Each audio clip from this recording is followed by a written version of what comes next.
안녕하세요. 오렌지3로 배우는 데이터 분석 머신러닝 시간입니다. 선생님, 웬 넷플릭스예요? 라고 물어보실 것 같은데 오늘은 이 이야기부터 시작해 보려고 합니다. 만약에 여러분이 넷플릭스 같은 영상 서비스 기업의 데이터 과학자라고 상상해 볼게요. 그러면 여러분은 고객에 대한 정보 중에 뭐가 궁금하세요? 나이? 성별? 사는 지역? 직업? 이런 게 궁금하세요? 아니죠. 사실 넷플릭스라는 서비스를 이용하고 있는 고객의 취향이 가장 궁금할 겁니다. 그리고 그 고객이 어떤 영상을 선택하는지, 어떤 영상을 클릭해서 얼마나 재생하는지, 이런 정보들이 매우 궁금하겠죠. 나아가서 어떤 것도 궁금할 거냐면, 이 고객은 한 번 본 영상을 다시 보는 경향이 있는가?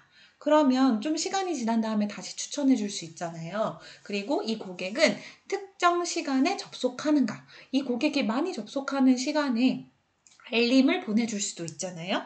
그래서 그 고객의 평소 영상 취향뿐만 아니라 고객의 굉장히 여러 가지 정보들을 취합해서 분석하고 싶을 거예요. 그래야 맞춤형 서비스를 제공하는데 더 좋기 때문이죠. 그리고요, 여러분, 이거랑 조금 다른 사례가 하나 있는데 굉장히 유명한 사례가 있어서 하나 소개해 드리려고 해요. 비슷한 내용인데요. 장바구니 분석이라고도 불리는데요. 어떤 매장에서 맥주랑 기저귀가 굉장히 많이 같이 팔린다는 걸 발견했어요. 여러분 이상하지 않아요? 맥주랑 기저귀는 전혀 다른 품목인 것 같은데 왜 같이 팔릴까? 그 상관관계가 왜 높을까? 매장 직원들도 고민을 해봤겠죠. 근데 이유는 뭐였냐면요. 기저귀 심부름을 온 아빠들이 기저귀도 사면서 맥주도 같이 사는 경향이 굉장히 높았다고 하네요. 그래서 이걸 알게 된 매장이 기저귀 옆에 맥주를 같이 진열하기 시작한 거예요. 그러면 매출이 어떻게 됐을 것 같아요? 맞아요. 맥주의 매출이 굉장히 상승하는 효과가 있었다고 합니다. 이것처럼 고객의 평소 구매 패턴을 분석을 하면요. 고객한테 추천해주기가 쉽고요. 매장 진열을 다르게 할 수도 있어요. 그래서 이런 장바구니 분석은 굉장히 중요합니다. 우리는 보통 장바구니 분석이라고도 하고 고객 선택 예측이라고도 하고 연관 규칙 분석이라고도 합니다. 오늘 해볼 내용은 바로 어소시에이션 룰이에요. 오늘 해볼 내용 재밌겠죠, 여러분? 한번 잠깐 봐주세요. 자, 오렌지3에서 이걸 해보기 위해서 데이터셋을 하나 준비해뒀어요. 어떤 데이터셋이냐면 고객 선택 예측이라는 이름으로 마켓 바스킷 장바구니 데이터를 넣어뒀습니다. 이 데이터의 특징은 뭐냐면요. 보이시나요? 헤어 컨디셔너, 레몬 이런 것처럼 굉장히 여러 가지 팔리는 물품에 대한 게 있고요. 고객이 선택했는지 선택하지 않았는지 선택한 상품만 1로 표시를 해놓은 그런 범주형 자료라고 생각해 주시면 될 것 같아요. 특히 마지막까지 전부 다 피처죠. 단 하나도 타겟 데이터가 없다는 것으로 보아 즉 목표된 어떤 결과값이 있는 게 아니죠. 이런 게 대표적인 비지도 학습의 예시라고 보시면 될 것 같습니다. 무려 1260개의 데이터를 넣어 볼게요. 자, 이걸 넣어서 지금부터 뭘 해볼 거냐면요. 어소시에이션 룰 해보겠다고 했죠. 그거 전에 먼저 요거 해볼게요. frequent item set. 같이 자주 사는 물품은 뭘까? 이거를 알아보는 데이터 분석이에요. 자, 여기 보시면 일단 미니멀 서포트 이거부터 먼저 설명해 줘야 될 것 같아요. 우선 서포트가 뭐냐면요. 서포트는 출현 빈도 또는 비중을 뜻하는 말이에요. 그런데 우리가 미니멀 서포트를 설정하는 이유는요. 굉장히 많은 데이터 중에서 우리가 찾고 싶은 것만 찾고 싶어서이거든요. 그러니까 최소한 몇 프로 이상의 빈도나 비중이 있어야만 내가 분석을 하겠다 이런 뜻이에요. 근데 상품도 많고 거래량도 많은 빅데이터이면 빅데이터일수록 이 비중이 높게 설정되면 걸리는 게 별로 없어요. 그래서 1%, 적게는 0.1%까지 두고 사용한다고 합니다. 쌤은 여기서는 1%로 설정해 두고 Find Item Set 한번 눌러볼게요. 자, 그러면 드디어 결과가 분석이 됐어요. 지금 어떤 상황이냐면 가장 많이 팔린 물건은 egg, 계란이네요. 계란을 산 구매 횟수가 167회, 전체 구매 비중의 13.25%를 차지하고 있어요. 우리도 장 보러 가면 계란 꼭 사죠. 그리고 계란과 동시에 이거 엔드입니다. 한 칸 오른쪽으로 들어간 건 엔드예요. 계란과 동시에 화이트 브레드, 뭐 식빵 같은 빵을 산 사람들이 75회가 있고요. 전체 구매 건수의 5.952%네요. 그리고 식빵과 또 동시에 계란과 식빵과 또 오른쪽으로 들어갔죠. 동시에 스위트 릴레이스, 달콤한 거를 뭔가를 산 사람들이죠. 뭐 잼 같은 거 산 사람들이 36회 있고요. 전체 구매의 2.857%를 차지하는 걸 볼 수 있어요. 이렇게 오른쪽으로 한 칸씩 밀릴 때마다 전부 다 엔드라고 보시면 되고요. 지금 스위트 릴리스랑 투스페이스트, 치약은 서로 동일 현상에 있죠. 이거는 엔드가 아닙니다. 이 엔드는 어디서 이어지는 거냐면요. 계란을 사고 화이트 브레드를 사고 치약을 산 사람들입니다.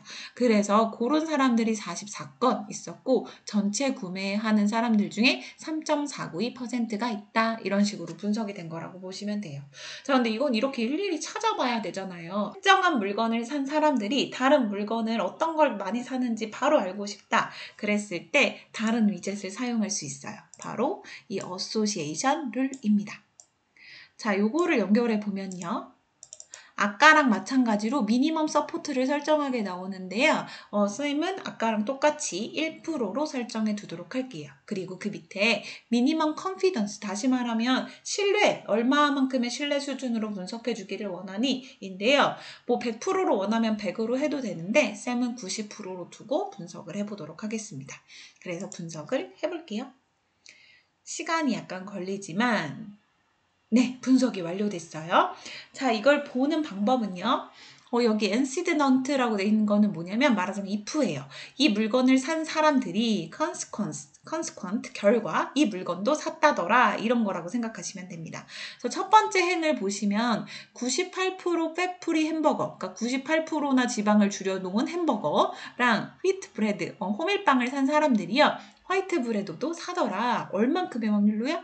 네, 90% 신뢰도로요. 오, 굉장히 많은 비중이죠. 그러고 두 번째 거 한번 봐볼게요. 슈가 쿠키, 설탕 쿠키를 산 사람들이 그리고 설탕 쿠키와 토메이토와 화이트 브레드를 산 사람들은 반드시 계란도 사더라. 얼마의 확률로요? 90.6%의 확률로요. 선생님, 그런데 아까 보니까 계란이 제일 많이 팔리는 품목이었어요. 그럼 이거 우연히 그렇게 나온 거 아니에요?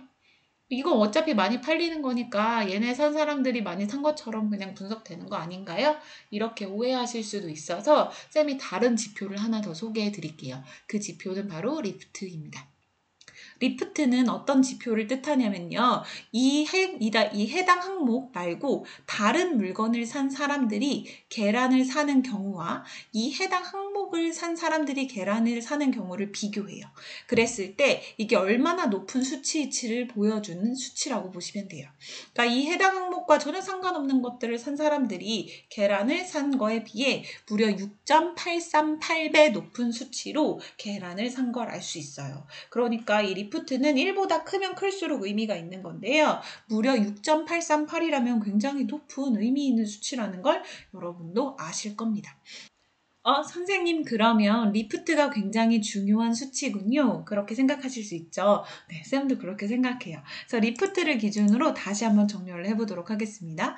리프트가 높으면 높을수록 어떤 개념이냐면 이 항목 말고 다른 항목을 산 사람들에 비해 이 뒤에 항목을 산 비중이 무려 42배나 높다는 뜻이기도 하거든요. 그래서 한번 볼게요. 첫 번째 항목을 보니까 onions, 양파랑 뭐예요 이게? 캔탈루프? 이거 뭐죠? 선생님도 잘 몰라요. 그 다음에 라면을 산 사람들이 2% 저지방 밀크랑 그 다음에 호밀빵이랑 스위트 릴리스 달콤한 소스를 산 확률이요. 무려 100%의 확률로요. 42배나 높다고 합니다. 이런 식으로 연관 분석을 여러분 하면요. 여러분 이거 비즈니스에 활용할 수 있을 것 같아요? 없을 것 같아요? 당연히 할 수 있겠죠. 같이 옆에다 진열하는 것도 가능하고 오히려 공격적으로 멀리 진열하는 것도 가능합니다. 왜냐하면 이 물건을 산 사람들은 반드시 저 물건도 사기 때문에 A 물건을 산 사람이 B 물건을 사러 가는 동안 지나가는 동선을 길게 만들어 놓으면 그 사이에 다른 물건도 충동적으로 추가 구매할 확률이 높아지거든요. 그래서 여러분께 드리고 싶은 말씀은 데이터 분석은 누구나 할 수 있지만 그 결과를 어떻게 활용하느냐는 되게 활용자의 몫인 것 같아요. 그래서 여러분도 데이터 분석을 잘하고 잘 활용할 수 있는 사람이 되기를 바랍니다. 네, 오늘도 여러분 수고하셨고요. 수업 시간에 더 재밌는 거 해봐요. 그럼 안녕.